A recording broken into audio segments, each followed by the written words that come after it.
seeing anything there. As well as that, it's not a 3D layer. So let's just put that back to none. What we're going to do is actually Alt-click on the stopwatch, which brings up our expression box here. And what we're going to do is pick whip up to that Z rotation. And now what you'll see is that the background rotates perfectly with the camera, which is also not exactly what we want.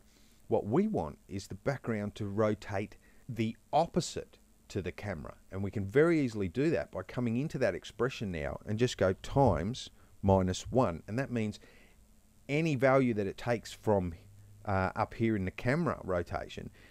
And at the moment, you'll see before I click outside and execute that change, it says plus 356.1, which is exactly what's up here. But now when I click outside, it says minus 359, and up here it's plus 359. And so it's exactly the opposite to the camera. And that's exactly what we want. Now we're getting black spaces around the edge.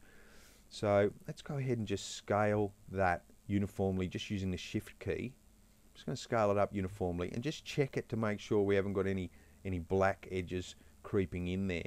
There are one or two, so we'll just go a little bit bigger on that, and that looks like that's going to work nicely.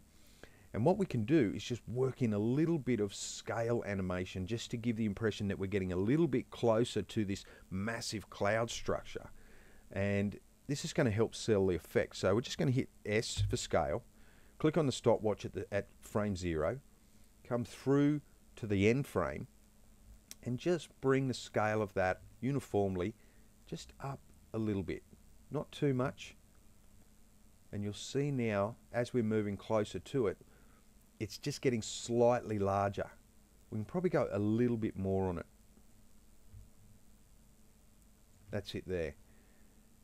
And now it's just getting slightly larger, and that's exactly what we want, because that particular cloud element is going to anchor it in this massive world space for that element. So that's exactly what we want. So we can go ahead now and create our 3D cloud layers.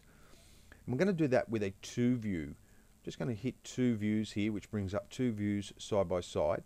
I like to have the left one as my camera, active camera, and the right one I'm going to use as a left view.